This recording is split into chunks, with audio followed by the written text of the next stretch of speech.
Shalom, jumpa lagi di channel Klavos Sukacita.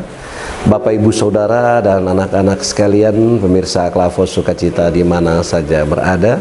Hari ini kita akan membaca dan merenungkan kebenaran firman Tuhan yang terambil dari kitab Kudus Perjanjian Lama, Imamat pasal 25 ayatnya yang ke-31. Namun sebelum kita membaca dan merenungkan bagian firman Tuhan ini, mari kita berdoa minta tuntunan terang Roh Kudus. Mari kita berdoa. Kami mengucap syukur untuk hari baru yang Engkau beri bagi kami ya Tuhan. Di saat ini kami hendak membaca dan merenungkan kebenaran firman-Mu. Biarlah Roh Kudus menguasai hati dan kehidupan kami, sehingga kami dimampukan untuk memahami kebenaran firman-Mu. Dan hamba-Mu sebagai pelayan dimampukan untuk menyampaikan kebenaran firman-Mu melalui channel ini. Terima kasih Bapa, berbicaralah kepada kami sekalian, kami siap mendengarkannya. Amin. Baik Bapak Ibu Saudara dan anak-anak pemirsa Klavos di mana saja berada, saya akan membaca bagian firman Tuhan ini bagi kita sekalian. Demikian firman Tuhan, Imamat pasal 25 ayatnya yang ke-31. Tetapi rumah-rumah di desa-desa yang tidak dikelilingi pagar tembok haruslah dianggap sama dengan ladang-ladang di negeri itu. Atasnya harus ada hak menebus, dan dalam tahun Yobel rumah itu harus bebas. Demikian jauh pembacaan firman Tuhan. Bapak Ibu Saudara dan anak-anak pemirsa Klavos Sukacita di mana saja berada. Nah, menurut hukum bahwa rumah di desa diperlakukan sama dengan tanah, ya. Jadi rumah di desa diperlakukan juga sama seperti tanah. Artinya bahwa pemilik asli mempunyai hak untuk memiliki atau hak menebus, dan rumah tersebut harus dikembalikan pada tahun Yobel. Itu berarti bahwa pada saat tahun Yobel, maka rumah-rumah yang di desa atau di kampung yang tidak dikelilingi tembok harus bebas, karena penebusan yang terjadi atas rumah-rumah di desa tersebut. Orang-orang yang memiliki rumah di desa atau di kampung itu mereka menunggu pembebasan yang terjadi pada tahun Yobel itu.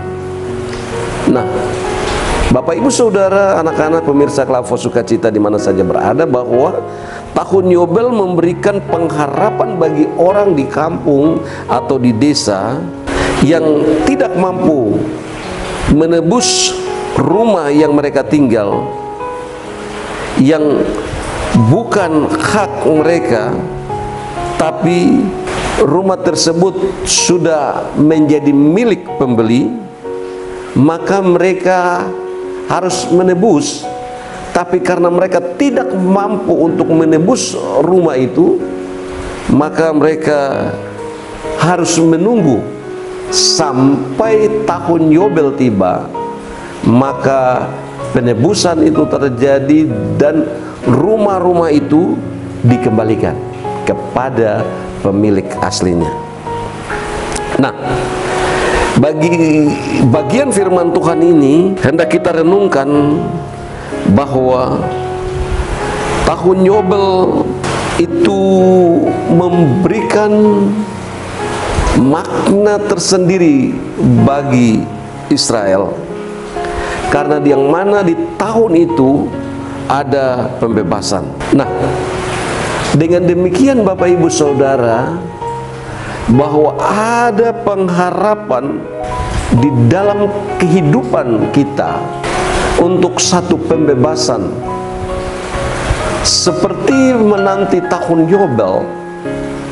Bapak Ibu Saudara dan saya, kita juga sedang menanti pembebasan dalam kehidupan kita. untuk setiap pergumulan, untuk setiap masalah, untuk setiap persoalan yang kita hadapi. Tahun Yobel di sini membuat hak-hak bagi mereka yang tertindas, bagi mereka yang hidup dalam kemiskinan, itu semua dipulihkan, itu semua dibaharui. Dan ini dikerjakan oleh Tuhan bagi Israel dan bagi Bapak Ibu, Saudara dan saya, bahwa sesungguhnya dalam hidup yang kita jalani, Bapak Ibu, Saudara dan saya, kita menanti, bahkan ada kerinduan untuk kita bebas dari penindasan itu.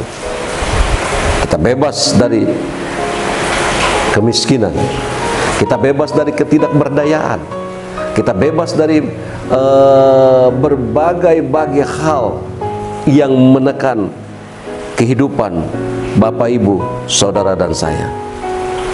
Untuk itu bagian firman Tuhan ini hendak mengantar kita bahwa pembebasan atau penebusan terjadi dari pihak Allah di dalam waktu dan rencana serta rancangannya bagi Bapak Ibu, Saudara dan saya.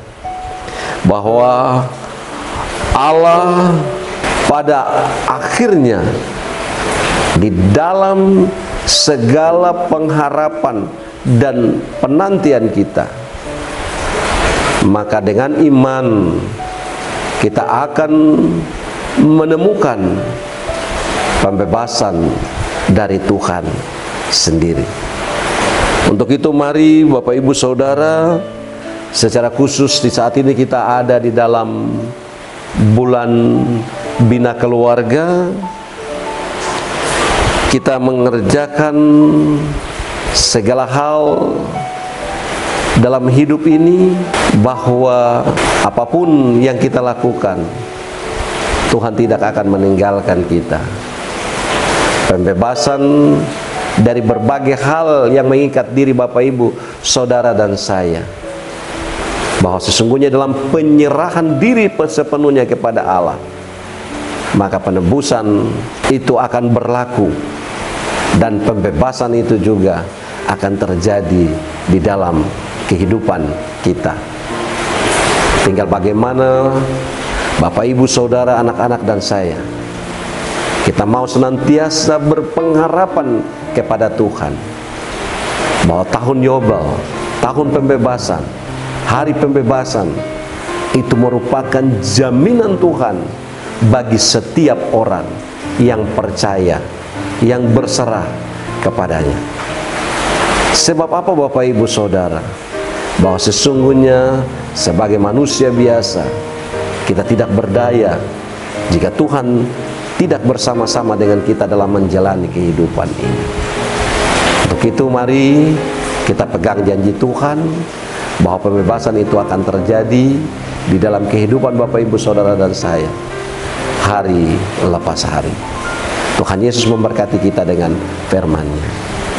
Amin. Mari kita berdoa. Bapa yang Maha Baik, kami bersyukur lewat kebenaran firman-Mu, kami belajar untuk menanti hari pembebasan yang dijanjikan Allah bagi kami. Ajarlah kami Tuhan untuk tetap berpegang pada firman-Mu dengan setia, tekun dan dengar-dengaran, melakukan apa yang Kau kehendaki bagi kami. Terima kasih ya Allah Bapa di surga. Allah terus memberkati setiap pemirsa yang mendengarkan kebenaran firman-Mu melalui channel Klavos Sukacita ini. Biarlah channel ini menjadi berkat di dalam seluruh kehidupan, baik kami sebagai para pelayan, tetapi juga semua orang yang mendengar firman-Mu melalui channel ini. Terima kasih ya Allah Bapa di surga. Semua kru yang dengan setia mempersiapkan bagian firman Tuhan ini untuk ditayangkan melalui channel ini. Tuhan juga memberkati. Terima kasih Bapa. Hanya di dalam nama Tuhan Yesus, firman yang hidup, kami berdoa. Amin. Shalom. Tuhan Yesus memberkati kita sekalian.